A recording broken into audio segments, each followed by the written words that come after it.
university should be selected for MA English Literature?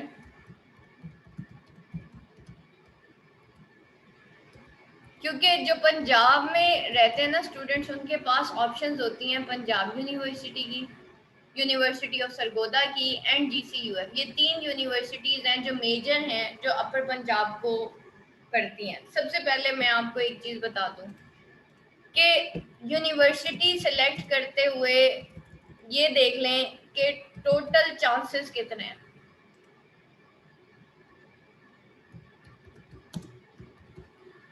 Punjab university में जो है आपके पास टोटल 4 चांसेस होते हैं, ठीक है, 4 चांसेस होते हैं।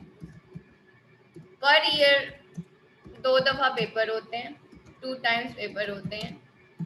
एट अ टाइम मिनिमम आपको 3 सब्जेक्ट्स क्लियर करने होते हैं हर हाल में, ठीक है। अगर आप 3 सब्जेक्ट्स क्लियर नहीं करते तो आप टोटली फेल हो जाते हो, सही। अच्छा, 4 चांसेस टोटल होते हैं पर जो आपका पार्ट होता है, यानी कि पार्ट 1 के 4 चांसेस, देन पार्ट 2 के 4 चांसेस, यानी कि आपके पास 2 साल होते हैं पार्ट 1 के लिए और 2 साल होते हैं आपके पास पार्ट 2 के लिए। पंजाब यूनिवर्सिटी मैं इसलिए प्रेफर करती हूँ कि अगर आप पार्ट 1 पास कर जाते हो, ठीक है, पहली बात ये मिनिमम 3 सब्जेक्ट्स अगर आप पास करोगे तो आप सप्लीमेंट्री एग्जाम दे सकोगे, otherwise you are not eligible to do the supplementary. Punjab university के एग्जाम्स, अब तो क्वारंटाइन हो गया है, कोरोना चल रहा है, तो पहले इनके एग्जाम्स जून में हुआ करते थे।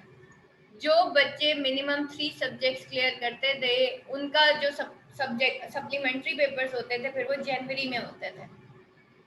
अभी कोरोना की वजह से सारा वो जो यूनिवर्सिटी का पैटर्न है वो यानी कि एग्जामिनेशंस की डेट्स हैं वो आगे पीछे हो जाती हैं।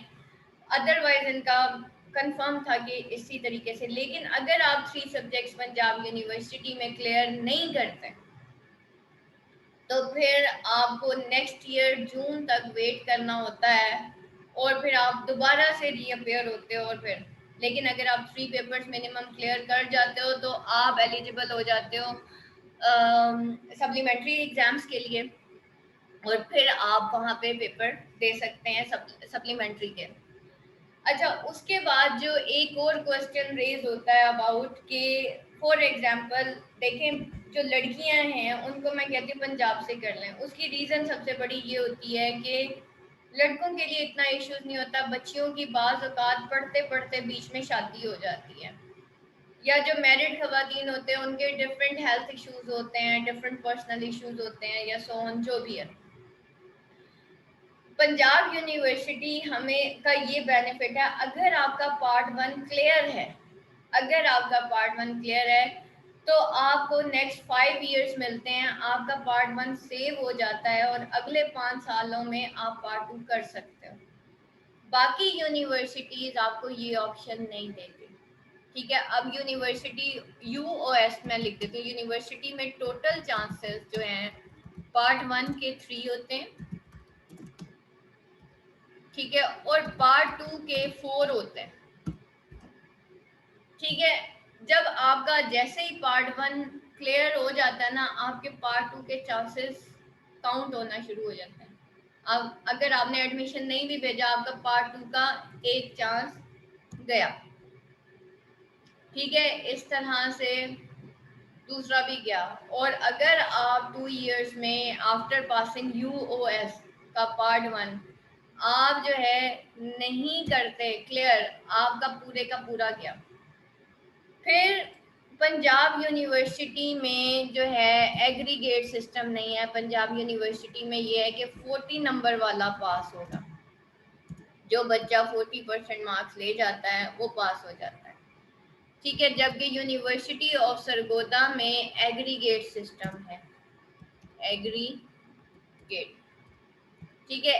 एग्रीगेट सिस्टम का मतलब ये है कि जो भी बच्चा, अगर वो वैसे तो 40 मार्क्स वाला पास होता है पर पेपर, लेकिन अगर उसका एग्रीगेट 45% नहीं बनता तो उसको फेल कर दिया जाता है, जिसकी वजह से बहुत ज्यादा बच्चे फेल होते हैं यूनिवर्सिटी ऑफ सरगोदा में। सिर्फ एग्रीगेट ना बनने की वजह से उनके सारे पेपर्स में 41 मार्क्स तो लगे हुए होते हैं, यानी कि पेपर वो पास कर जाते हैं, लेकिन एग्रीगेट नहीं बनता, जिसकी वजह से जो है वो बच्चे यूनिवर्सिटी ऑफ सरगोदा के फेल होते हैं। ठीक है, और GCUF में वारे नहीं आ रहे, GCUF में ऐसा कोई चक्कर नहीं है, ना एग्रीगेट का। चांसेस जो हैं उनके भी 2 इयर्स होते हैं पार्ट 1 के लिए और 2 इयर्स होते हैं पार्ट 2 के लिए।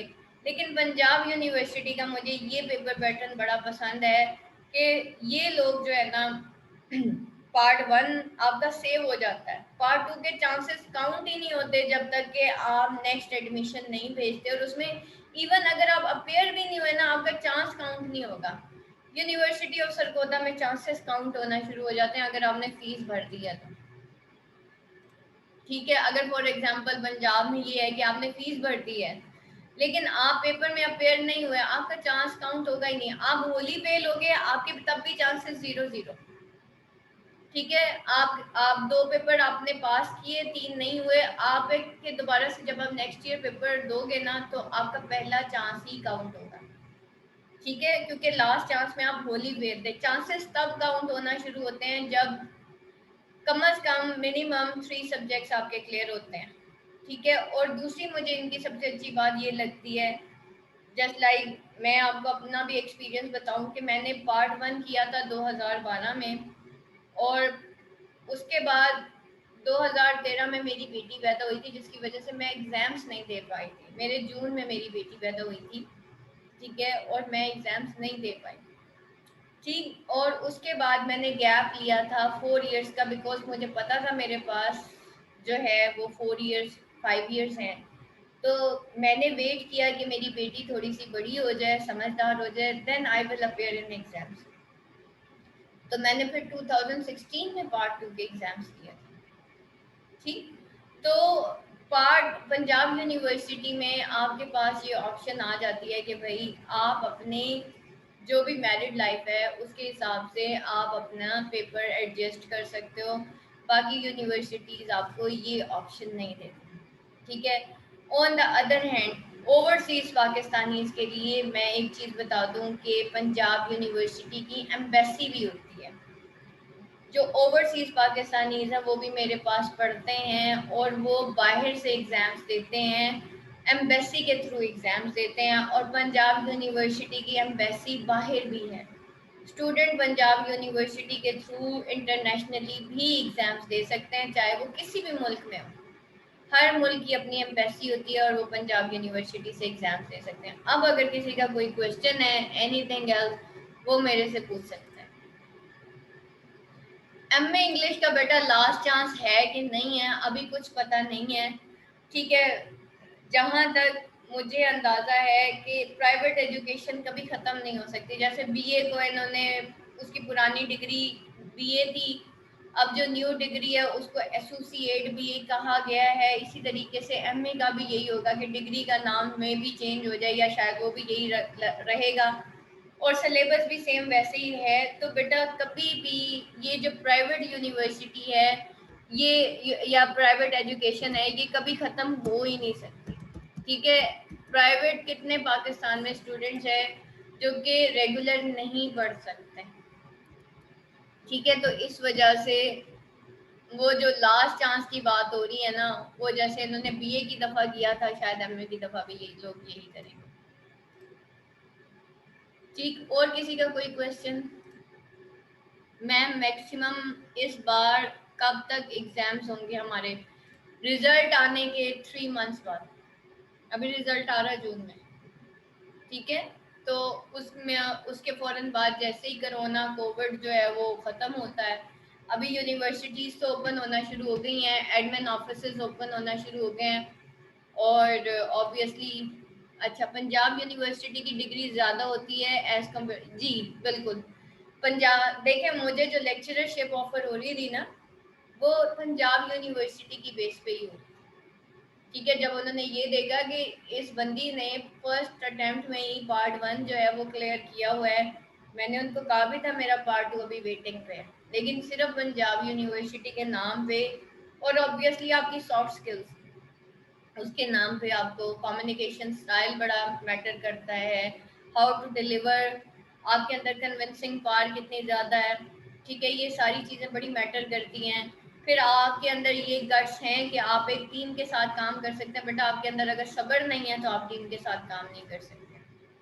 ठीक है, टीम बनाने के लिए बहुत मेहनत चाहिए होती है, टीम के साथ काम करने के लिए आपको सब्र शुक्र चाहिए होता है। वो चीज़ अगर आपके अंदर है, वही आपके अंदर देखा जाता है। जब आपका इंटरव्यू लेते हैं ना, वो आपको डिफरेंट क्वेश्चन से इरिटेट करते हैं या कोई टफ क्वेश्चन इस वजह से पूछते हैं, आपको नहीं आता, वो मैटर नहीं करता, लेकिन आप उस क्वेश्चन पे किस हद तक कंफ्यूज हो जाते हो, रोने वाले हो जाते हो, वो बड़ा मैटर करता है कि आपने उस क्वेश्चन पे जो नहीं आता उस पर रिएक्ट कैसे किया है। आपको उस वक्त साइकोलॉजिकली जज किया जा रहा होता है। सॉफ्ट स्किल्स पे मैं इंशाल्लाह आप लोगों को लेक्चर जरूर दूंगी। सॉफ्ट स्किल्स पे बेटा मैं तो बहुत बोलती हूँ, क्वेश्चन आप जो है अक्सर ही मैं बोलती हूँ, मैं अभी भी यही कहूंगी कि हमारे बच्चा इंटेलिजेंट बहुत है, बहुत अच्छा लिख लेता है, लेकिन उसके अंदर सॉफ्ट स्किल्स की कमी है। और कोई क्वेश्चन? सॉफ्ट स्किल्स में आपकी यही कम्युनिकेशन स्टाइल आ जाता है, आपकी हम्बल पर्सनैलिटी आ जाती है। देखें, बात टिट फॉर टैट नहीं है कि जिसने मुझे ऐसे कह दिया उसको मैं 10 सुना दूंगी, या उसकी हिम्मत कैसे हुई मुझे ऐसे करने की। आगे वही बंदा जाएगा जिसके अंदर सब्र शुक्र होगा। आप बेशक देख लें, जितनी कंपनीज में लोग आगे जाते हैं वो टॉपर्स नहीं जाते, टॉपर्स बस टॉप करके यूनिवर्सिटी में स्टॉप हो जाते हैं। आगे वो बच्चा जाता है जिसके अंदर सॉफ्ट स्किल्स होती हैं और वो मिडल मार्क्स लेने वाला बच्चा होता है। हाँ जी, बिल्कुल होती है। उसके लिए भी सॉफ्ट स्किल्स की ज़रूरत होती है, ससुराल की जॉब करने के लिए भी। उसमें भी आपको एक चुप सो सुख का फार्मूला जो है वो इख्तियार करना पड़ता है।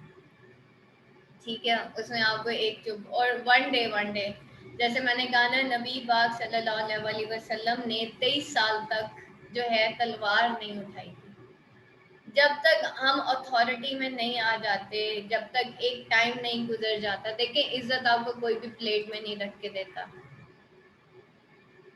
ठीक है, इज्जत कोई भी प्लेट में रख के नहीं देता, जगह बनानी पड़ती है। हम बाहर से आते हैं ना, हमें जगह बनानी पड़ती है, बाकी तो सारे इस घर में ऑलरेडी रह रहे होते हैं। और शादी से पहले जो है, जो अगर हम मर्द की बात करें तो वो होता है जो उसकी माँ उसको बनाती है। शादी के बाद मर्द वो होता है जो उसकी बीवी उसको बनाती है। ठीक है, इस वजह से जिस घर की औरत ठीक नहीं होती वो घर तबाह हो जाते हैं, और जिस घर की औरत ठीक होती है वो घर आबाद हो जाते हैं। ठीक है, जो नस्लें होती हैं ना बेटा, वो औरत ने ही परवान चढ़ानी है। अगर औरत को ये पता चल जाए कि उसके अंदर कितनी पार है, देखिए मर्द ने जो आज कमाया वो इसी महीने खत्म हो जाता है, बल्कि 20 तारीख को खत्म हो जाता है। औरत जो करती है उसके जो इफेक्ट्स होते हैं वो नस्लों में जाते हैं। उसकी पूरी नस्ल बेस करती है औरत के एक एक अमल पे। ठीक है, तो औरत जो करती है वो नस्लें भुगतती हैं। सही, तो औरत का जो फंक्शन है वो बहुत इम्पॉर्टेंट है। इस वजह से औरत को कहा गया कि आप जॉब नहीं करो, आप सिर्फ घर देखो।